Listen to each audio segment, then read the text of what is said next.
আসসালামু আলাইকুম। আমি লুনা শারমিন, সহকারী অধ্যাপক, প্রাণীবিদ্যা বিভাগ, ঢাকা কলেজ, ঢাকা। আজ আমি আইসিটি বিভাগের M.Sc ফাইনাল ইয়ারের ছাত্রদের জন্য আমার অনলাইনে ক্লাস নিয়ে এসেছি। প্রিয় শিক্ষার্থীরা, কেমন আছো তোমরা? আশা করি যে যেখানে আছো ভালো আছো, সুস্থ আছো, নিরাপদে আছো এবং স্বাস্থ্যবিধি মেনে চলছো। তোমাদের ইনফরমেশন অ্যান্ড কমিউনিকেশন টেকনোলজি এই বিষয়টির কোর্স কোড হচ্ছে 6666 4-6। এই বিষয়টা যদিও একটা তোমাদের নন ক্রেডিট কোর্স, তবুও ঢাকা কলেজের 19 ডিপার্টমেন্টের সকল ছাত্ররা মিলে এই সাবজেক্টটি তোমরা পড়ে থাকো। তো চলো আজকে আমি তোমাদের ক্লাসে চলে যাই। আজ আমি তোমাদের পড়াবো স্প্রেডশিট অ্যানালিসিস। স্প্রেডশিট অ্যানালিসিস পড়ার আগে আমরা একটু জানি হোয়াট ইজ স্প্রেডশিট। স্প্রেডশিট বলতে আমরা কী বুঝি? Spreadsheet is an electronic document in which data is arranged in the row and columns of a grid and can be manipulated and used in calculation. Spreadsheet বলতে আমরা কী বুঝি? Spreadsheet হচ্ছে একটা electronic documents. আমরা যখন একটা টেবিলের মতো, টেবিলে যেরকম রো থাকে, কলাম থাকে এবং রো এবং কলাম মিলে মাঝখানে যে গ্রিডগুলো তৈরি হয়, সেখানে আমাদের স্প্রেডশিটটা সেরকম একটা ইলেকট্রনিক পেপার, যেখানে যার মাধ্যমে আমরা বিভিন্ন ফর্মুলা মাধ্যমে আমরা আমাদের বিভিন্ন ক্যালকুলেশন করে থাকি। স্প্রেডশিটকে আবার আরও একভাবে সংজ্ঞায়িত করা যায়। A spreadsheet is a file that exists in cells in rows and columns and can help arrange, calculate and sort data. Data in the spreadsheet can be numerical values as well as text, formulas, references and functions. একটা rho এবং column মিলে আমাদের স্প্রেডশিটে যে জায়গাটা তৈরি হয় সেটাকে আমরা সেল বলে থাকি। এই সেলের ভেতরে আমরা আমাদের ডাটাটা ইনপুট করে থাকি। ডাটাটা আমাদের নিউমেরিক্যাল ভ্যালু হতে পারে, সেটা সংখ্যা হতে পারে, সেটা যে কোনো টেক্সট হতে পারে, ফর্মুলা হতে পারে, যে কোনো ফাংশন হতে পারে। আরেকভাবে সংজ্ঞায়িত করা যায়, spreadsheet is a computer application for organisation, analyse and storage of data in tabular form. সেখানে আমার যে ডাটাটা থাকে সেটা স্প্রেডশিট এক ধরনের অ্যাপ্লিকেশন, কম্পিউটার, যেখানে আমার যে ডাটাটা টেবুলার ফর্মে সংরক্ষিত থাকে, সেখানে আমরা সেটাকে অ্যানালাইজ করতে পারি, বিশ্লেষণ করতে পারি এবং সংরক্ষণ করতে পারি। তার মানে যা বুঝলাম, আমাদের যে হিসাব নিকাশের কাজ করার জন্য আমাদের যে এক ধরনের প্রোগ্রাম, সেটাই হচ্ছে আমার স্প্রেডশিট অ্যানালাইসিস। স্প্রেডশিট প্রোগ্রামের সাহায্যে আমরা একসাথে যোগ, বিয়োগ, গুণ, ভাগ, বিভিন্ন যে ক্যালকুলেশন সেগুলো করতে পারি বিভিন্নভাবে সেটা, এবং আমরা সেটাকে সংরক্ষণ করতে পারি।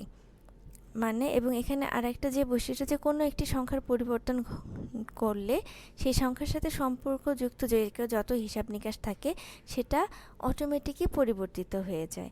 এবং এখানে দেখা যাচ্ছে দ্রুত এবং নির্ভুলভাবে আমরা স্প্রেডশিটের হিসাব নিকাশটা করতে পারি। এবং যেখানে অনেক বড় আমার হিসাব নিকাশের দরকার হয়, সেটা সাধারণ না, যেখানে আমার দেখা যাচ্ছে 100, 200, 1000 মানুষের বা 1000 কোনো ডাটা বা অনেক বড় বড় হিসাব নিকাশ করার জন্য আমাদের স্প্রেডশিটটা ব্যবহার করা হয়ে থাকে। স্প্রেডশিটের যা বললাম সেখানে একটু ছবিটা দেখি। স্প্রেডশিটে এটা আমার একটা এক্সেলের শিট, সেখানে এই যেরকম লম্বা লম্বা এগুলো হচ্ছে কলাম, এগুলো রো, এবং প্রতিটা মিলে এক একটা সেল তৈরি করা হয়, সেল থাকে এবং নিচে এগুলো শিট থাকে। এভাবে এটা আমার একটা স্প্রেডশিটের শিট। আমরা আরেকটা দেখি, এখানে যেটা এখানে আমার ডাটা ইনপুট করা আছে। এখানে এই যে সেলগুলোতে এক একটা সেলে বিভিন্ন ডাটা আছে এবং গ্র্যান্ড টোটাল করা আছে, মানে এখানে 1, 2, 3, 4, 5, 6টা ডাটা ইনপুট করা আছে এবং সেটার একটা যোগ করা আছে। এটা আমরা সহজেই এরকম একটা যোগ, একটা ফর্মুলার মাধ্যমে আমরা যোগটা করে ফেলতে পারি, এবং একটা যোগ করা হলেই পরবর্তীতে আমরা জাস্ট ড্র্যাগ করে নিলে বাকি সব যোগগুলা আমরা সহজেই করে ফেলতে পারি। এটা আমার স্প্রেডশিটের একটা সুবিধা। আমরা আস্তে আস্তে সবই দেখব, বিশেষ করে প্র্যাকটিক্যাল ক্লাসে আমরা সব দেখব। আচ্ছা, এখন দেখি একটা স্প্রেডশিটে কতগুলো রো থাকে, কলাম থাকে, কয়টা শিট থাকে। How many shits, rose and columns can a spreadsheet have? The number of cells, columns, rows and sheets supported by a spreadsheet depend on the software used in and the data contained in the spreadsheet. আমরা কোন ধরনের software ব্যবহার করছি সেটার উপরেই depend করে আমার সেখানে কয়টা শিট থাকবে, কয়টা রো থাকবে, কয়টা কলাম থাকবে। আচ্ছা, আমরা নিচে একটা ছকের মাধ্যমে সেটা দেখি। যেমন আমরা জানি আমাদের স্প্রেডশিট অ্যানালিসিসের মধ্যে খুবই যেটা সবচেয়ে বহুল পরিচিত একটা হচ্ছে আমাদের এক্সেল। এক্সেলেরও অনেকগুলো ভার্সন আছে। সেখানে আমি যদি এক্সেলের 2003 এবং তার আগের ভার্সনে যেটা ছিল, সেখানে রো সংখ্যা ছিল 65,536 এবং কলাম ছিল 256, সেল ছিল 1,67,77,216 আর শিট কটা ছিল, শিটটা এটা ডিপেন্ড করে তার মেমোরি ক্যাপাসিটির উপরে। তো সেখান থেকে 2007, 13, 16, 19 যত আমার ভার্সন বেড়েছে সেই অনুযায়ী এক্সেলের রো সংখ্যা, কলাম সংখ্যা বা সেলের সংখ্যাও বেড়েছে। সেটা ছাড়া আরও আছে গুগল শিট। গুগল শিটে আমার দেখা যাচ্ছে কীরকম, গুগল শিটে আমার 256টা কলাম আছে এবং শিট আছে 200টা, সেল আছে 4 লাখের মতো। এছাড়া ওপেন অফিস ক্যাল 3 আছে, ওপেন অফিস ক্যাল 2 এগুলোতে, কিংবা আমাদের যে প্রথম দিককার স্প্রেডশিট ছিল লোটাসে ছিল 65,536, সেই আগের মতোই। এতে কলামও ছিল 256টা এবং সেখানে শিটের সংখ্যা ছিল 256টা। এই ছকটার মাধ্যমে আমরা দেখতে পেলাম যে আমাদের এক একটা স্প্রেডশিটে কতটা রো থাকতে পারে, কতটা কলাম থাকতে পারে, সেল থাকতে পারে, শিটের সংখ্যা কীরকম হতে পারে। Why spreadsheets are used? আমরা স্প্রেডশিটটা কেন ব্যবহার করি সেটা একটা দেখি। The most common reasons to use spreadsheets is to store and organize data. মানে প্রধান কারণ সেটা হচ্ছে আমাদের যে ডাটা, তথ্য উপাত্তগুলো, সেগুলোকে স্টোর এবং অর্গানাইজ করার জন্য আমরা স্প্রেডশিটটা ব্যবহার করি। Like revenue, payroll and accounting information. Spreadsheets are an essential business and accounting tool. স্প্রেডশিটটা আমার বিজনেস এবং অ্যাকাউন্টিংয়ের জন্য খুবই গুরুত্বপূর্ণ। যেমন আমার জন্য পেরোল সিস্টেম, ধরো কোনো একটা অফিসে যদি আমি পেরোল সিস্টেমটা করি, সেখানে বিভিন্ন ধরনের এমপ্লয়ি আছে এবং এমপ্লয়িদের বিভিন্ন ক্যাটাগরিতে তাদের স্কেলের বেসিকের রেঞ্জ থাকে, সেই অনুযায়ী তাদের হাউস রেন্ট থাকে, সেই অনুযায়ী তাদের জিপিএফের একটা পার্সেন্টেজ থাকে, সেই অনুযায়ী তাদের ট্যাক্সের একটা ব্যাপার থাকে। তো এই যে বিষয়গুলো, এতগুলো জটিল ফাংশন একসাথে যদি আমি একটা শিটে বা কিছু শিট রিলেট করে রাখতে চাই, তাহলে আমার নর্মাল যে ক্যালকুলেশন, যোগ বিয়োগ গুণ ভাগ দিয়ে হবে না। আমরা ওয়ার্ডেও এবং টেবিলের কাজ করতে পারি টেবিলের, কিন্তু সেটাতে হবে না। সেজন্য আমার একটা বিশেষ ধরনের সফটওয়্যার দরকার, সেটা হচ্ছে spreadsheet analysis. Spreadsheets allow the user to make calculation with this data and to produce graphs and chart. এটা ছাড়াও স্প্রেডশিট আমাকে গ্রাফস এবং চার্ট তৈরি করতে সহায়তা করে থাকে।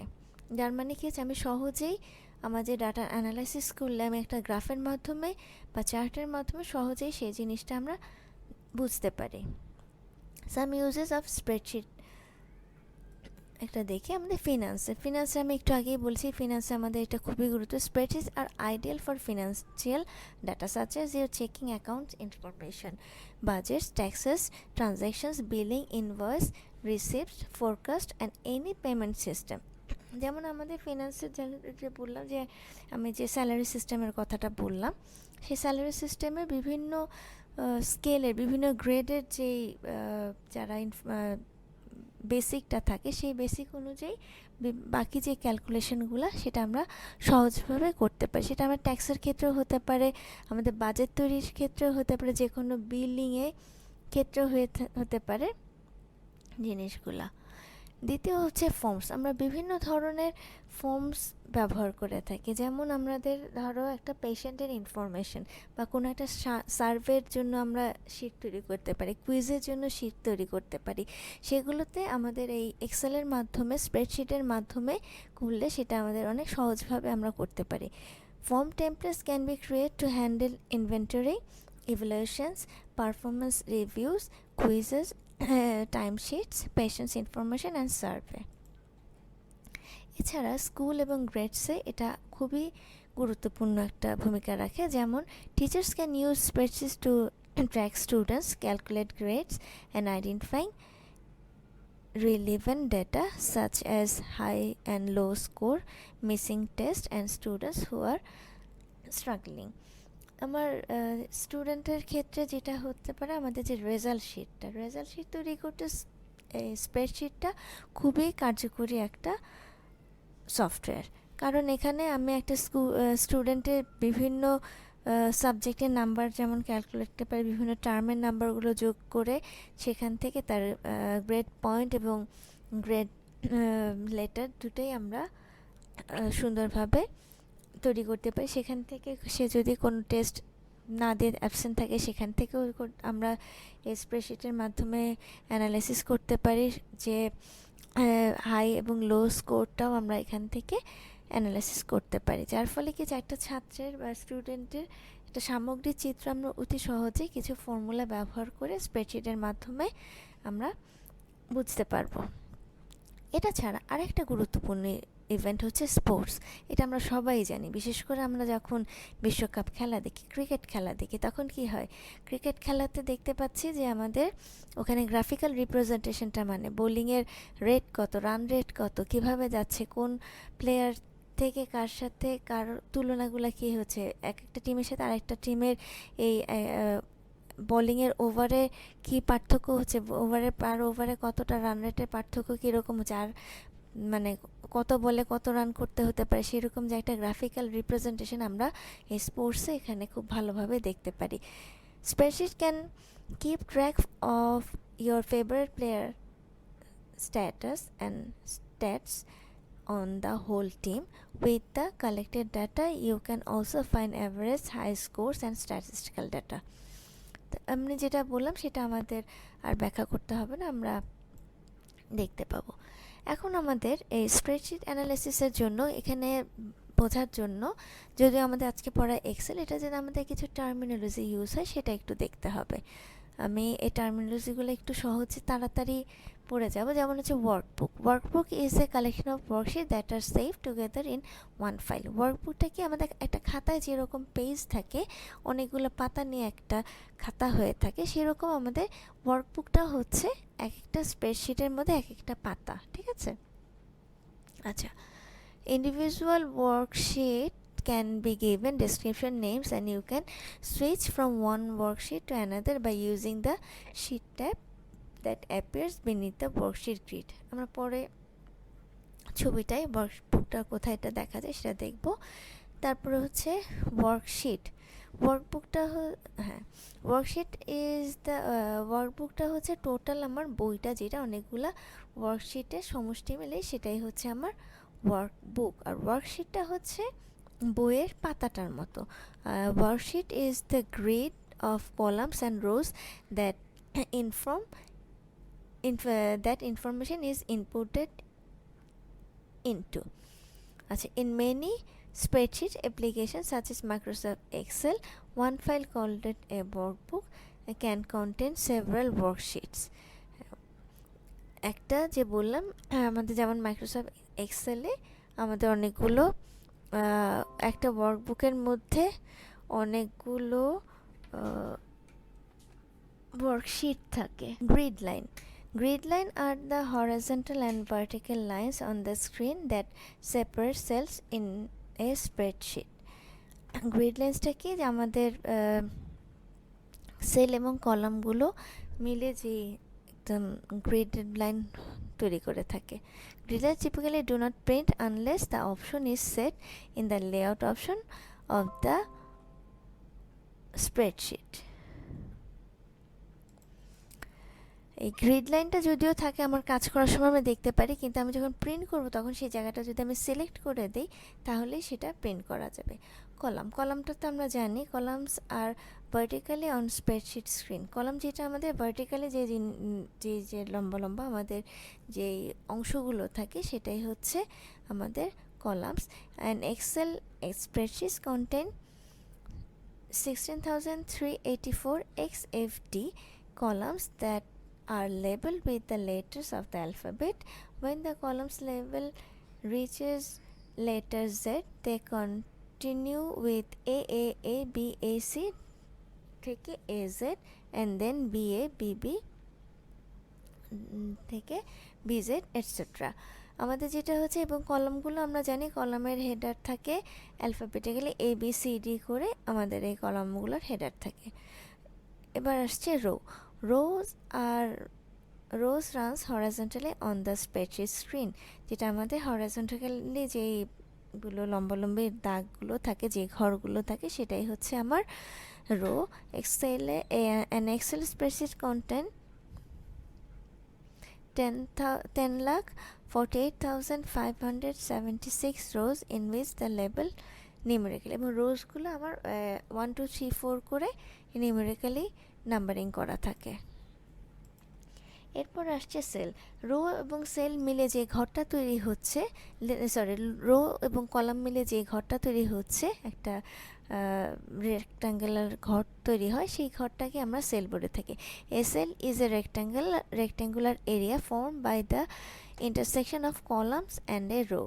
Cells are identified by the cell name or reference, এবং এই প্রতি সেলটাকে আমরা রেফারেন্স বা সেল নেম বলা হয়, সেটা দিয়ে আইডেন্টিফাই করা থাকে। যেমন আমরা যদি বলে থাকি যে বি কলামের 3 নাম্বার রো, বি কলাম এবং 3 নাম্বার রো দিয়ে যে ঘরটা তৈরি হবে সেটা হবে B3। Cells may contain labels, number, formulas and function, এবং এই সেলের মধ্যেই আমরা আমাদের ইনপুটগুলো দিয়ে থাকি, এবং সেটা আমার কি হচ্ছে, লেবেল হতে পারে, নাম্বার হতে পারে, ফর্মুলা হতে পারে, সেটা টেক্সট হতে পারে, নিউমেরিক্যাল হতে পারে, বিভিন্ন রকমের ফাংশন হতে পারে। Cell name, by default the name of a cell is the cell reference. By default যেটা সেলের যে নামটা হয় সেটাকে আমরা সেল রেফারেন্স বলে দিই। You may however define a particular cell or cell range cell within an alternative name. This alternative name can be used in formulas and functions and provide a quick way to jump to a particular area of spreadsheet. এরপর আসো cell reference. A cell reference is the name of the cell that is found in by combining the column letter and with the row number. For example, the cell in column C in row 3 would be cell C3. Active cell বলতে আমরা কি বুঝি, স্প্রেডশিটের মধ্যে আমরা যেই সেলটাতে কাজ করি সেই সেলটা তখন অ্যাক্টিভ সেল বলা হয়, এবং অ্যাক্টিভ সেলটা যখন হয় তখন তার চারপাশে একটা কালো বর্ডার তৈরি হয়ে থাকে, এবং তখনই আমরা সেই কালো বর্ডারটা থেকে বুঝবো যে এই সেলটা আমার অ্যাক্টিভ সেল, এবং এই সেলের নামটা তখন আমার নেম বক্সে দেখা যায়।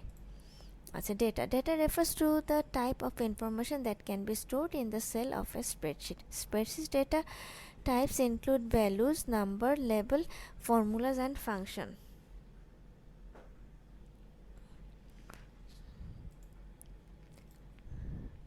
Name box appears at the left of the formula bar and displays the name of the current cell.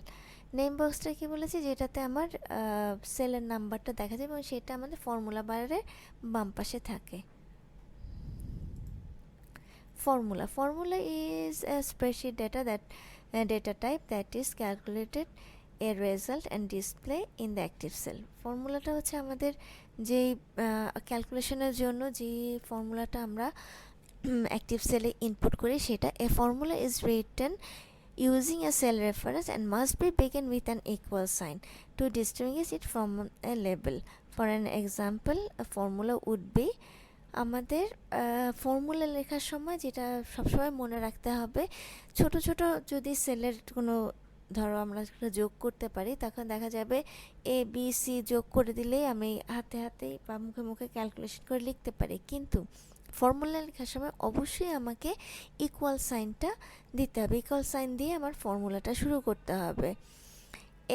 যেমন equal to a3 plus c3 which would take whatever value was entered into the cell a3 and added in the value it was typed into c3. After typing the formula and pressing enter key, the result value will be displayed. আমরা যখন ফর্মুলাটা লেখার পরে enter কিটা press করব তখনই আমাদের রেজাল্টটা শো করবে ফর্মুলা বার। আমাদের স্প্রেডশিটের যে মেইন শিটটা সেখানে আমরা ফর্মুলা বার দেখতে পাই, সেখানে আমরা formula bar appears directly above the column heading of the spreadsheet and will display what has been typed into the active cell.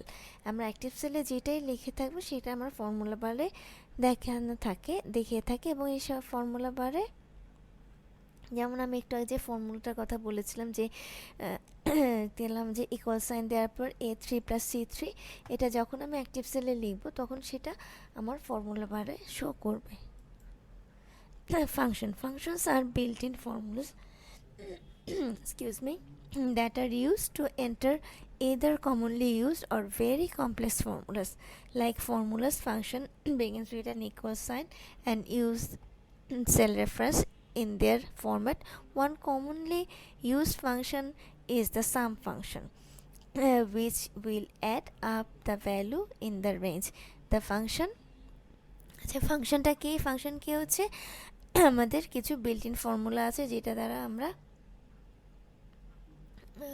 আমরা আমাদের বিভিন্ন কাজ সমাধান করে থাকি, গাণিতিক কাজ। যেমন একটা ফাংশনের উদাহরণ দিচ্ছি, ইকুয়াল টু আমার ফর্মুলাতে লিখতে হবে অবশ্যই ইকুয়াল দিয়ে শুরু করতে হবে। আমরা যদি একটা কোনো সাম ফাংশন যোগের কিছু দেখতে চাই, দেখা যাবে যে আমার H2 সেল থেকে আমার H25 এই সেল পর্যন্ত যা ডাটা আছে সেটা আমি একটা যোগ করব। তাহলে লিখতে হবে কি equal to some, first bracket দিয়ে H2, তারপর আমার কোলন দিতে হবে। এখানে আমি H2 plus H3 H4 H5 এখানে না লিখে কোলন দিয়ে H25 দিলে 2 থেকে 25-এ পুরা যে আমার রেঞ্জটা সেইটুকু আমার সিলেক্ট হয়ে গেল এবং এটার পরে লেখার পরে যখন ফার্স্ট ব্র্যাকেট ক্লোজ করে আমি এন্টার দিব তখন আমাকে সেই ভ্যালুটা আমাকে দেখাবে। আচ্ছা, তারপর হচ্ছে value are numerical data that is entered into a cell. আচ্ছা, ভ্যালুটা হচ্ছে যেটা আমাদের যে নিউমেরিক্যাল ডাটাটা আমাদের এই সেলের ভিতরে আমরা দিয়ে থাকি সেটাই আমাদের ভ্যালুস। এবার আসো হিস্ট্রি অফ স্প্রেডশিট প্রোগ্রামস। আমরা যে হিস্ট্রি যদি দেখি তারপরে দেখতে পারি যে আমাদের language for programming array at random in the world's first electronic spreadsheet that entered the market with an aim to replace the paper-based spreadsheet. Paper-based spreadsheetটা রিপ্লেস করার জন্য প্রথম যেটা আমাদের ইলেকট্রনিক স্প্রেডশিট সেটাকে আমি ল্যান্ডপার, সেটা হয়েছিল 1969-এ, কিন্তু এটা আসলে খুব বেশি দিন চলতে পারেনি। আচ্ছা, এরপরে যেটা চলে আসে সেটা হচ্ছে ভিসিক্যালটা 1970 following the year in the late 70s 97 the launch of visible calculator took place and became successful as the personal computer were introduced to the market. আচ্ছা, তারপরে আমাদের যেটা চলে আসছে following the growth of an electronic spreadsheet market, the next launch was Lotus 123. ভিসিক্যালের পরে আসছে Lotus 123 by Meet Kapoor. This was an advancement as it include plotting, charting and database capability. এরপরে যেটা চলে আসে তারপরে আমাদের চলে আসে Microsoft Excel was the next in the history of spreadsheet. It was the first to introduce the use of graphical interface with drop down menu and the ability to click and point using the mouse, making its use easier for people. এই Microsoft এক্সেলটাই এখন সবচেয়ে বহুল ব্যবহৃত আমাদের Excel spreadsheet, যার বিভিন্ন আমরা পরে এটার ক্রোনোলজিটা দেখব কিভাবে এসেছে। এবং এটা in 1984-95 this software application was written for Apple Macintosh, a flagship product of Microsoft. The application during the past 2 decades has successfully achieved the superior position over the other launches. এরপরে চলে আসো আমরা একটু ভিসিক্যাল সম্পর্কে একটু বলি যে ভিসিক্যাল was the first spreadsheet computer program for personal computers originally released for the Apple II by VisiCop. আচ্ছা, এটা কি ছিল? এটা ডেভেলপ করেছিল সফটওয়্যার আর্টস। ইনিশিয়ালি 1979-এ এটা রিলিজ হয়েছিল, মানে আজকে থেকে প্রায় 41 বছর আগে। স্টেবল রিলিজে ভিসিক্যাল অ্যাডভান্স ভার্সন 1983, আজ থেকে 37 years ago. এরপরে যেটা চলে আসছে আমাদের লোটাস, আমরা দেখেছি lotus 1-3। Lotus 1-3 was a popular command line spreadsheet program in the 1980s, designing by M. Kapoor and released on January 26, 1983 by Lotus Software, which is now part of IBM. এটা এখন আর চলছে না, এটা হয়েছে তা লোটাসটা কি হয়েছে later release a graphical interface version for the spreadsheet. However, the popularity of Microsoft Excel it did not gain wide acceptance. এটা মাইক্রোসফট এক্সেল আসার পরে এটা আর চলছিল না। এটা পরে লোটাস সিম্ফনি নামে এটা চলে এসেছিল। IBM discontinued development of Lotus Symphony in January 2012 with the final release of version 3. এরপরে আসো আমাদের today Microsoft Excel is the most popular and widely used spreadsheet program, but there are also many alternatives. Below is a list of spreadsheet program used to create a spreadsheet. আমরা জানি যে Microsoft এক্সেলটা খুবই সবচেয়ে popular spreadsheet. তাছাড়া এই Excel ছাড়াও আমরা আরও কিছু গুরুত্বপূর্ণ স্প্রেডশিটের নাম দেখি। মাইক্রোসফট এক্সেল এটা কেন এটা বেশি গুরুত্ব? For powerful data crunching and large data sets. এটা ছাড়া আমাদের গুগল শিট আছে ফর স্প্রেডশিট কোলাবোরেশন। এটা ছাড়া LibreOffice Calc for a free native spreadsheet application, এটা আছে ওপেন সোর্স একটা software. Smart sheet for project management আর non spreadsheet task. Quip for integrated spreadsheet into share documents. Zoho sheet for a free feature rich solution. তারপরে EtherCalc আছে for create a collaborative spreadsheet without an account এবং Airtable for database management। এগুলো আমাদের বিভিন্ন গুরুত্বপূর্ণ spreadsheet software. পরীক্ষায় তোমাদের মাঝে মাঝে বিভিন্ন ধরনের স্প্রেডশিট সফটওয়্যারের নাম আসতে পারে। আচ্ছা, এখন আমরা একটু দেখে একটা জিনিস, গুগল শিটটা কেমন আমরা একটু দেখে নিই। Google sheet is a spreadsheet program including as a part of free web-based software office suite offered by Google within the Google Drive services. এটা ডেভেলপ হচ্ছে গুগল। এটা কবে? 2006 সালে 9 মার্চ এটা প্রথম রিলিজ হয়ে থাকে। কারা করছে? গুগল এলএলসি এটা ডেভেলপার। রিটেন এটা জাভাস্ক্রিপ্টে লেখা হয়ে থাকে এবং এটা অপারেটিং সিস্টেমে Android, iOS, Mac OS, Windows, blackberry বিভিন্ন রকমের এটা অপারেটিং সিস্টেমে চলতে পারে এবং এটা সবচেয়ে বেশি গুরুত্বপূর্ণ 83 ল্যাঙ্গুয়েজ এটা সাপোর্ট করে। ঠিক আছে, এই জন্য গুগলটাকে best spreadsheet software for collaboration বলা হয়ে থাকে। আচ্ছা, এবার চলে আসো আমরা দেখি লিব্রিঅফিস ক্যাল। এটাতে কি আছে? LibreOffice Calc is the spreadsheet component of the LibreOffice software package. এটা LibreOffice আফটার এটাকে দ্য ডকুমেন্ট ফাউন্ডেশন এটা ডেভেলপ করেছে এবং Linux, Mac operating system, Microsoft Windows এই সবই এটা সাপোর্ট করে থাকে। প্রোগ্রামিং ল্যাঙ্গুয়েজে পাইথন, জাভা এবং C++। আচ্ছা, এখন কেন এটা লিব্রাটা ব্যবহার করা হচ্ছে? এটার একটাই কারণ, এটা হচ্ছে ওপেন সোর্স প্রোগ্রাম। এটার ওপেন সোর্স মানে এটা আমরা ফ্রিলি আমরা কিনতে পারি, এটার জন্য আমাদের কোনো পে করতে। মাইক্রোসফট এক্সেল যেমন আমাকে কিনে ব্যবহার করতে হয়, এটা আমাকে কিনতে হয় না, সেজন্য এটা আমি একটু দ্রুত আগাচ্ছি কারণ আমার পরে অনেকগুলো আছে। আচ্ছা, এবার আসো স্মার্টশিট। স্মার্টশিটটা কি? Smartsheet is a software as a service offering for collaboration and work management developed by marketed by Smartsheet Incorporation. এটা ডেভেলপ করছে স্মার্টশিট ইনকর্পোরেশন। প্ল্যাটফর্মটা কি? ওয়েব প্ল্যাটফর্ম, অ্যান্ড্রয়েড এবং iOS। ইনিশিয়েটিভ রিলিজ 2006 সালে এটা রিলিজ করা হয়েছে এবং এটা বিভিন্ন ইংলিশ ল্যাঙ্গুয়েজ এবং স্প্যানিশ ল্যাঙ্গুয়েজে এই স্মার্টশিটটা ব্যবহার করা যায়। এবার চলে আসো আমাদের আজকে যে পড়া, সেটা হচ্ছে আমাদের Microsoft Excel. Microsoft Excel is a spreadsheet developed by Microsoft for Windows, Mac OS, Android, and iOS. It features graphing tools, pivot tables, and a macro programming language called Visual Basic for application. Develop কে করেছে? Microsoft.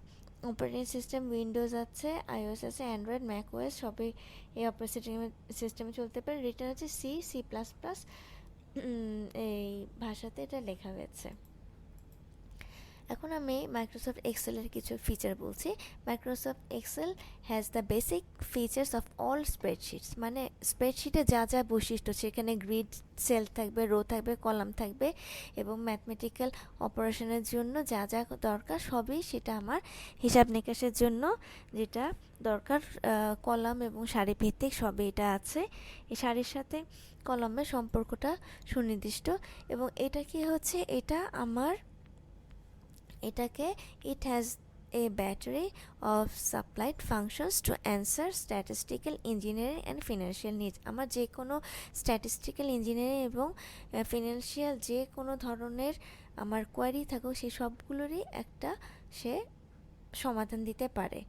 In addition, it can display data as line graph, histogram and charts. এটা ছাড়াও যেটা আমি আগেও বলেছি যে আমার এই স্প্রেডশিট এক্সেলে যেটা থেকে আমার যে গ্রাফিক্যাল যে প্রেজেন্টেশনটা, সেটা আমরা বিভিন্নভাবে, এটা হিস্টোগ্রাম হতে পারে, চার্ট হতে পারে, পাই চার্ট বা আমার বার চার্ট বা লাইন চার্ট, যে কোনো ধরনের চার্টের মাধ্যমে আমরা সেটা রিপ্রেজেন্ট করতে পারি। কেন?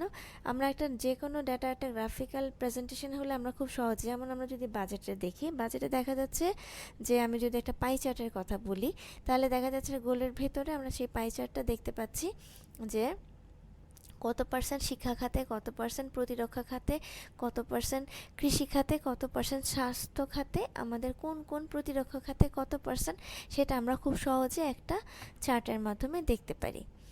আচ্ছা, এটা ছাড়াও এখানে আমার পিভট টেবিলের ব্যবহারটা আছে। এটা ছাড়া আমাদের যে এর আগেও বলেছি যে ভিজুয়াল বেসিক ফর অ্যাপ্লিকেশনের ফলে ওটা নিউমেরিক্যাল মেথডটা আমাদের ব্যবহার করা হচ্ছে।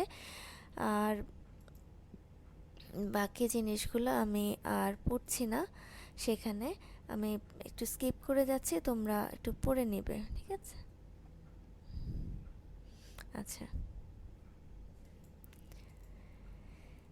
এখানে ফিচার্স অফ মাইক্রোসফট এক্সেলের স্প্রেডশিটস অ্যান্ড ক্যালকুলেশন, যে কথাগুলো manage charge, budget, task, skill, accounting আর financial analysis of Excel model templates, data analysing tool and familiar formula to calculation. আমাদের এখানে স্প্রেডশিটটা বা ক্যালকুলেশনের জন্য আমি ডাটা অ্যানালাইজিং টুল ব্যবহার করা এবং বিভিন্ন ফর্মুলা ব্যবহার করা হয়ে থাকে। ডাটা অ্যানালাইসিস করার জন্য যেটা হচ্ছে চার্ট মেকার, আমার যে ডাটা অ্যানালাইসিস আমি একটু আগেই বলছি চার্টের আছে, রিভিউ অ্যান্ড এডিট, এটা একটা ইম্পর্ট্যান্ট জিনিস।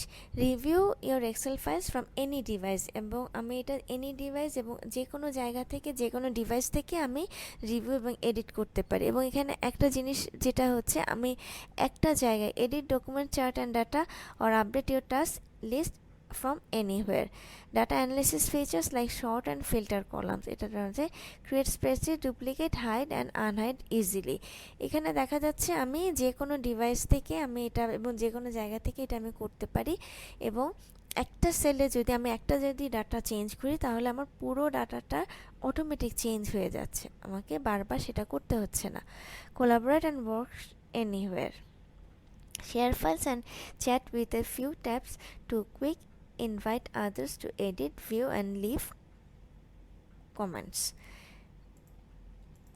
এটা ছাড়া এবার চলে আসো, what is the file extension of Microsoft Excel 2016। File এক্সটেনশনটা কী হচ্ছে? আমরা জানি যে কোনো ফাইল এক্সটেনশনটা কি, এই ফাইল এক্সটেনশন ওটা আমরা শুধুমাত্র যে এক্সটেনশন বলে থাকি is the suffix at the end of A file name that indicate what type of file it is, মানে ফাইলটা কী ধরনের সেটার ইন্ডিকেট করার জন্য আমরা ফাইল এক্সটেনশনটা ব্যবহার করে থাকি। যেমন আমরা ডকুমেন্টে কী ব্যবহার করি বলো তো, ডকুমেন্টে যেমন ডট docx, তাই না, ডট, সেরকম আমাদের এক্সেলে যেটা হচ্ছে আমাদের এখন যে এক্সেলের 16তে যেটা XLS এক্সটেনশন ব্যবহার করা হয়, আগে যেটা ব্যবহার করা হতো সেটা XLS। যেমন আমরা যদি বাজেট ডট XLS এটা আগে ব্যবহার করা হতো। এখন একটা বলি, আমাদের ওয়ার্কবুক একটু প্র্যাকটিক্যালের অংশ। এই ওয়ার্কবুকটা ক্রিয়েট করতে হলে আমাদের কি করতে হবে? প্রথমে আমাকে স্টার্ট করতে হবে, স্টার্টটা এক্সেল। স্টার্ট কীভাবে করি? On the window taskbar click the start button, point to the all program Microsoft Office and click Microsoft Excel program. ছবি থেকে করে আমরা যে প্রথমে জানি যে আমাদের যেখানে উইন্ডোজের টাস্কবারে যে উইন্ডোজ বাটনটা আছে সেই স্টার্ট বাটনে ক্লিক করলে সেখান থেকে যদি অল প্রোগ্রামসে যাব, অল প্রোগ্রামস থেকে মাইক্রোসফট অফিসের ভিতরে একটা অফিস কী হচ্ছে প্যাকেজ হিসেবে মাইক্রোসফট এক্সেল আসে, সেখানে ক্লিক করলে আমার মাইক্রোসফট এক্সেলের উইন্ডোটা খুলে যাবে। খুলে গেলে আমরা এরকম একটা উইন্ডো পাবো। অথবা select the command from the start menu which loads the program, double click the excel icon, বা আমি যদি এক্সেল আইকন সরাসরি সেখানে থেকে দেয়, সেখানে ডাবল ক্লিক করলেই আমি এক্সেলটা আমার ওপেন হয়ে যাবে। আর কি হচ্ছে Excel opens with book 1 ready for you to use. এই যে এখানে দেখো ছবিটাতে, এখানে যে বুক 1 আমি যখন খুলবো তখন সেটা বুক 1 নামে খুলে, কেন এটা একটা বুক, এবং এখানে যে শিট 1 2 3 এই তিনটা আমাকে শিটগুলো বাই ডিফল্ট এখানে থেকে থাকে। এটা হচ্ছে আমার এক্সেলটা শুরু করা। এখন এক্সেলটা আমি ক্লোজিং কী করে ওয়ার্কবুকটা হবে বা কুইট কী করে করব? ক্লোজ দ্য ফাইল, এখানে যখন চুজ দ্য ফাইল, আমি যেখানে ফাইল মেনুটা থাকবে সেখানে আমি যদি ফাইলটাকে চুজ করে ক্লিক করি, তারপরে সেখানে নিচে দেখবো আমার এক্সিট কমান্ড আছে, সেখানে ক্লিক করলে আমার এই ওয়ার্কবুক থেকে আমি বের হয়ে যাব। Click the close button at the right side of the Excel title bar, এখানে কিংবা এই যে আমাদের এখানে টাইটেল বারের এই কোনাতে যে এক্সেলের ক্রস বারটা আছে সেটা যদি আমি ক্লিক করি তাহলেও আমার এটা ক্লোজ হয়ে যাবে। এবার চলে আসো, এই যে জিনিসগুলো আমি এখন ওই উইন্ডোটার একটু বর্ণনা দিচ্ছি। প্রথমে যেটা ছিল, প্রথমে যেখানে টাইটেল থাকে যে মাইক্রোসফট এক্সেল বুক 1, তাই না, এটা হচ্ছে এটা হচ্ছে টাইটেল বার, এখানে আমার টাইটেল থাকে, তাই না, আমি এখানে বুক 1-এর নামটা চেঞ্জ করে দিতে পারি। তারপরে যেখানে file, edit, view, start, insert, এগুলো কি, এটা আমার ইয়ের মতোই, ওয়ার্ডের মতোই, সেটাকে আমরা মেনু বার বলি। মেনু বারের পরে যেখানে স্ট্যান্ডার্ড টুল বার বা এখন সেখানে আছে রিবনগুলো থাকে, তাই না। আচ্ছা, তারপরে যেটা আসবে তারপর হচ্ছে ফরম্যাটিং টুলবার, ঠিক আছে, ফরম্যাটিং টুলবারে এইখানে আমাদের নিয়ে আছে। তারপরে যে রোটা আছে সেটা হচ্ছে সেখানে এই দেখো এফএক্স দিয়ে এখানে এটা আমার হচ্ছে কি, এটা আমার হচ্ছে নেম বক্সটা, ঠিক আছে, এবং এটা হচ্ছে ফাংশন কি এফএক্স দিয়ে ফাংশন, এটা ফর্মুলা বার, ঠিক আছে। আচ্ছা, ফর্মুলা বার, আর এইগুলো কি যে লম্বা লম্বা যে আমাদের গ্রিড বলেছিলাম, ঠিক আছে, আমাদের কি হয়েছে যে কলাম এবং রো সবগুলো মিলে এক একটা খোপ গ্রিড হয়েছে, এবং এই যে আমাদের কলামের হেডিং কি বলেছিলাম অ্যালফাবেটিক্যালি, হ্যাঁ ABCD করে অ্যালফাবেটে থাকে, এবং আমাদের রো যেটা রোর হেডলাইনে 1 2 3 এটা নিউমেরিক্যাল। এই কোনায় দেখো এটা হচ্ছে শিফট ট্যাব স্ক্রলিং বাটন, ঠিক আছে, এখানে যে স্ক্রল করে যে শিফট ট্যাব স্ক্রলিং বাটন, আর এটা আমার হচ্ছে রেডিতে স্টাটাস বার। তারপরে এগুলো হচ্ছে আমার ওয়ার্কশিট, আমাদের বাই ডিফল্ট এখানে 3টা ওয়ার্কশিট থাকে এবং আমি আমার প্রয়োজন মতো আরও ওয়ার্কশিট আমি এখানে অ্যাড করে নিতে পারি। তারপরে যে হরাইজন্টাল স্ক্রল বার, আর এটা হচ্ছে ভার্টিক্যাল স্ক্রল বার, এবং এটা হচ্ছে টাস্ক প্যান কী কী আমার কাজ করছি সেটা, এবং টোটাল এই যে এটা আমার হচ্ছে ওয়ার্কশিট উইন্ডো, তাই না, এই যে এটার মধ্যে আমি কাজ করব। এবং এখানে এটা যে দেখো এটা সেল, এটা হচ্ছে অ্যাক্টিভ সেল, এটা কি হচ্ছে সেলটা যখন অ্যাক্টিভ হয়, মানে আমি যখন এই সেলের মধ্যে ক্লিক করি তখন সেটাকে অ্যাক্টিভ সেল বলে, এবং সেখানে কী হচ্ছে তখন চারদিকে কালো দাগ হয়ে যায়।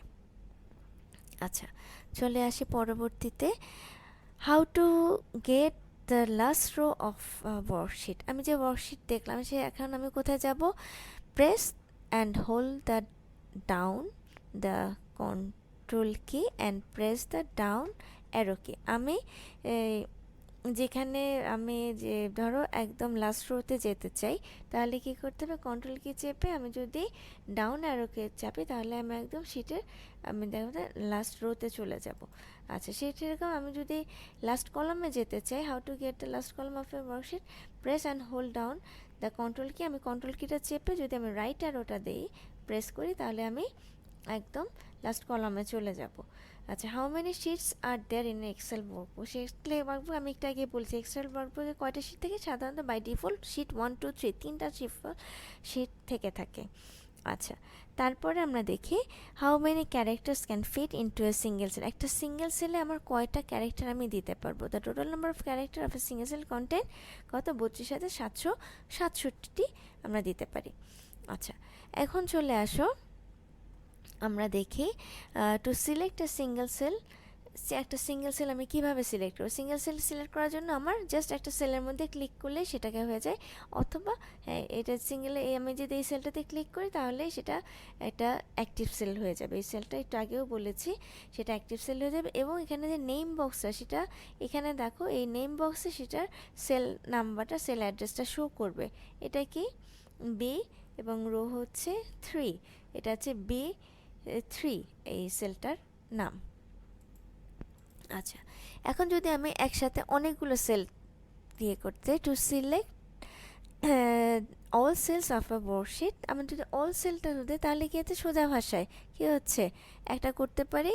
এই যে আমাদের কোনায় হচ্ছে সিলেক্ট বাটন আছে, সিলেক্ট অল বাটনে ক্লিক করলে আমাদের রো এবং কলাম যেখানে শুরু তার কোনায় যে বাটনটা, সেখানে ক্লিক করলে আমাদের এটা অল সেলগুলো সিলেক্ট হয়ে যাবে। অথবা কন্ট্রোল এ, আমাদের ওয়ার্ডের মধ্যে কন্ট্রোল এটাই select all, select in row and columns. আমি যদি একটা সিঙ্গেল রো আর কলাম সিলেক্ট করতে চাই তাহলে কি হচ্ছে, clicking corresponding rho and column selector. আমাদের এই যে রো এবং কলামের যে সিলেক্টরের যে অংশটা থাকে সেইখানে যদি ক্লিক করি তাহলেই আমাদের পুরো রো অথবা কলামটা সিলেক্ট হয়ে যাবে। এরপর আসো, যদি আমি one row or multiple row, আমরা যদি সেটা to select the entire row, আমরা যদি পুরো রোটা সিলেক্ট করতে চাই তাহলে শিফট এবং স্পেস কি আমাকে চেপে ধরতে হবে একসাথে। তাহলে এই শিফট এবং স্পেস কিটা প্রেস করলে আমি তখন পুরো এন্টায়ার রোটা আমার সিলেক্ট হয়ে যাবে। এটা ছাড়া আমি যদি দেখা যাচ্ছে মাল্টিপল রো করতে যাব, তখন আমাকে কি করতে হবে, মাল্টিপল রোটা করতে গেলে আমার you can select one row first. আমি একটা রো প্রথমে সিলেক্ট করব, তারপরে শিফট ধরে আমাকে অ্যারো কি আপ অ্যান্ড ডাউন অ্যারো কি প্রেস করে করে আমাকে পুরো জায়গাটা সিলেক্ট করতে হবে। এই যে শিফটটা ধরে আমি অ্যারো কিটা আপ অ্যান্ড ডাউন সেটা অ্যারোতে করে আমি আমার বাকি কাজটা করে ফেলবো। সিলেক্ট ওয়ান কলাম আর মাল্টিপল কলামস। আচ্ছা, আমি যদি টু সিলেক্ট এন্টার কলাম, আমি যদি পুরো কলামটা সিলেক্ট, তাহলে কি করতে হবে, সিলেক্ট ওয়ান সেল, আমি একটা সেল তার প্রথমে আমি সিলেক্ট করে নেব, তারপরে কি করব, কন্ট্রোল এবং স্পেস কি একসাথে প্রেস করে আমি এটা করব, কন্ট্রোল এবং স্পেস কি, ঠিক আছে, এটা দিয়ে আমি একটা সেল ক্লিক করে তারপরে কন্ট্রোল এবং স্পেস কি একসাথে প্রেস করলেই হয়ে যাবে। আচ্ছা, if you want to select multiple column, আমি যদি একাধিকটা করতে চাই তখন কি করতে হবে, প্রথমে আমাকে সেই একটা কলাম সিলেক্ট করতে হবে, তারপরে শিফট ধরে আমাকে লেফট অথবা রাইট অ্যারো কি প্রেস করতে হবে। আচ্ছা, select enter active data range, আমি যদি একটা ডাটা রেঞ্জ করতে চাই তখন কি হবে, to select only all active data range you need to select the first cell in the range first, then press shift control and end key. আমার যদি যেটা করতে চাই, প্রথমে আমার যে গ্রিডের মধ্যে ধরো আমি B3টা ক্লিক করব, তার সাথে আমার B3 4 5 6 থেকে যতটুকু জায়গা আছে সেইটুকু করার জন্য শিফট কন্ট্রোল এবং এন কিটা যদি প্রেস করি, শিফট কন্ট্রোল এন কি প্রেস করলে আমার বাকি আমার যতটুকু দরকার ততটুকু সিলেক্ট হয়ে যাবে। আচ্ছা, select all worksheet tabs in a work, আমরা যদি সব ওয়ার্কশিট ট্যাবগুলো সিলেক্ট করতে চাই, ওয়ার্কশিট ট্যাবগুলো কোথায়, ওই যে নিচে আমার ওয়ার্কশিট ট্যাব থাকে, যেমন 3টা বাই ডিফল্ট থাকে, আর বাকিগুলো আমি আমার প্রয়োজন মতো বাড়িয়ে নিতে পারি। সেটা করার জন্য প্রথমে select the first worksheet tab, আমি প্রথম ওয়ার্কশিট ট্যাবটাকে সিলেক্ট করব, তারপরে শিফট কি ধরে কি করব, একদম লাস্ট যেই ট্যাবটা সেটাকে আমি যদি ক্লিক করি, hold shift key and select the last one tab. Now the worksheet tabs are selected. আচ্ছা, insert row and column by shortcut key, আমরা একটা রো বা কলাম ইনসার্ট করবো, তার আগে select and enter row or column that you add a row or column above or left of it and then press control and plus key, then a new blank row or column added above. এটা কি করতে হবে, প্রথমে আমাকে যেটা করবো সেখানে control ধরে প্লাস দিলে যে জায়গাটা আমি করতে থাকি সেই জায়গা মানে যেই কলামটা বা রোটা আমি সিলেক্ট করব সেখানে আমি আরও অ্যাড করতে চাই, তখন ইনসার্ট করতে চাইলে সেখানে আমি সিলেক্ট করার পরে কন্ট্রোল এবং প্লাস দিলে আমার সেটা হবে, অ্যাড হয়ে যাবে। ইফ আমার যদি কিবোর্ডে নিউমেরিক কিপ্যাড না থাকে, যেমন আমার ল্যাপটপে সাধারণত আমার নিউমেরিক কিপ্যাড থাকে না, তখন কি করতে হবে, তখন এটার সাথে আমার শিফট দিয়ে এই কন্ট্রোল প্লাসের সাথে শিফট দিতে, শিফট প্লাস কন্ট্রোল প্লাস দিলে আমার রো এবং কলামটা ইনসার্ট হবে। শিফট কন্ট্রোল প্লাস, কারণ এই দেখো প্লাসটা কিন্তু উপরে, কেন দিতে, কারণ শিফট না দিলে এই প্লাসটা কার্যকর হবে না, সেই জন্য শিফট কন্ট্রোল প্লাস। আচ্ছা, to delete row and column by shortcut key, একটু আমার ডিলিট করতে হলে কি করতে হবে, ডিলিট করতে হলে প্রথমে আমি যেটা select the enter row or column you want to delete, if want to delete several rows or columns at once time, press control key and select them and press control plus minus key. আমি যদি একসাথে অনেকগুলো করতে চাই তাহলে select করার পরে দেব control এবং মাইনাস কি দিলে একসাথে আমার অনেকগুলো মুছে যাবে। Insert a new blank worksheet tab, আমি যদি নতুন একটা ব্ল্যাঙ্কে ওয়ার্কশিট ট্যাবটা করতেছি তখন কি করতে হবে, আচ্ছা, হোল্ড শিফট কি দেন প্রেস F1, শিফটে আমি যদি F1 প্রেস করি তাহলে কি হচ্ছে, আমার একটা নিউ ব্ল্যাঙ্ক ওয়ার্কশিট ইনসার্ট হয়ে যাবে। অথবা simply click the on the plus button to the right of the sheet name you have. আচ্ছা, আমি ছবিটাতে দেখাচ্ছি, এই যে এখানে শিফটের এখানে যে নিচে এখানে থাকে প্লাস বাটন, সেখানে যদি আমি ক্লিক করি it will insert a new sheet to the right of the current sheet. এখানে যদি ক্লিক করি তাহলে আমার এটা পাশেই একটা দেখাবে এটা। নাও when you return to the spreadsheet, now new spreadsheet inserted, এই দেখো আমি এখানে এই ক্লিক করেছি, তার ফলে কি হচ্ছে যে আমার নতুন একটা শিট ইনসার্ট হয়েছে। কীভাবে বুঝছি, এখানে আমার নতুন শিটের এই দেখো প্রথম সেলটা A1 সেলটা আমার অ্যাক্টিভেটেড রয়ে গেছে। আচ্ছা, রিনেম এ ওয়ার্কশিট, আমি যদি একটা ওয়ার্কশিটটাকে রিনেম করতে চাই তাহলে কি হচ্ছে, double click the sheet name on the sheet tab to quickly rename it, আমি যদি or right click on the sheet tab, click rename and type the new name, এটা একদম সহজ জিনিস। আমি যদি এটাকে রিনেম করতে চাই তাহলে আমি যদি এই ক্লিকে এখানে যদি আমি ডাবল ক্লিক করি তাহলেই এখানে রিনেম লিখতে পারো, অথবা আমি যদি রাইট মাউস ক্লিক করি তাহলে আমার এই যে পপ আপ মেনুটা আসবে সেখানে থেকে যে রিনেমটা সিলেক্ট করে আমি এটাকে রিনেম করতে পারি। আচ্ছা, this is the example when we rename sheet 1, এখানে দেখো আমি এটাকে শিট 1টা রিনেম করে শিট কি করলাম, then select the rename from the pop up মেনুটা, যা বলেছি সেটাই। এখন এই যে শিট 1টা, এখন দেখো এই ছবিটাতে এটাকে আমি শিট 1টাকে আমি রিনেম করে এক্সাম্পল লিখেছি। After entering the new name for the sheet and press the enter key on the keyboard when finished. For in this example we have renamed sheet 1 to example 1, এই sheet 1টাকে আমি কি হচ্ছে example 1 নে লিখেছি। বোঝা গেছে রিনেমটা কিভাবে করব। এবার চলে আসো ডিলিট, একটা ওয়ার্কশিটটাকে আমি ডিলিট করব। ডিলিট করে রাইট ক্লিক দা সেই রিনেমের মতো রাইট ক্লিক করে শিফট ট্যাবে তারপরে যে সিলেক্ট এই delete or select the sheet and then select home delete আর ডিলিট শিট। এখানে দেখো এখানে এই শিটটাকে এখানে যদি রাইট ক্লিক করি তাহলে এই পপ আপ মেনুটা আসবে, সেখানে আমার ডিলিট অপশনটা আসবে, ডিলিটে ক্লিক করলে আমার ডিলিট হয়ে যায়। অথবা আমি যদি একদম হোম থেকে গিয়ে ডিলিট অপশনে গিয়ে এটা আমার মেনু বারে আমি এটা দিয়ে ডিলিট অপশনটা গিয়ে ডিলিট শিট সেখানে ডিলিট করতে পারি। তারপরে চলে আসছে, তারপরে আর কিছু নেই। আজকে আমার ক্লাসটা একটু বড় হয়ে গেল, আশা করি আসলে বিষয়টা অনেক বড়, আর আমরা তো প্র্যাকটিক্যালি দেখিয়ে তোমাদের পড়িয়ে থাকি, এখন অনলাইনে এভাবে দেখাচ্ছি। তো আশা করি আমি একটু দ্রুত গেলেও তোমরা বুঝতে পেরেছো। যদি কোনো অসুবিধা থাকে অবশ্যই যোগাযোগ করবে আমার সাথে। আর ধৈর্য ধরে আমার ক্লাস শোনার জন্য তোমাদের সবাইকে অসংখ্য ধন্যবাদ। সবাই ভালো থাকবে, সুস্থ থাকবে, নিরাপদে থাকবে। Thank you and stay safe.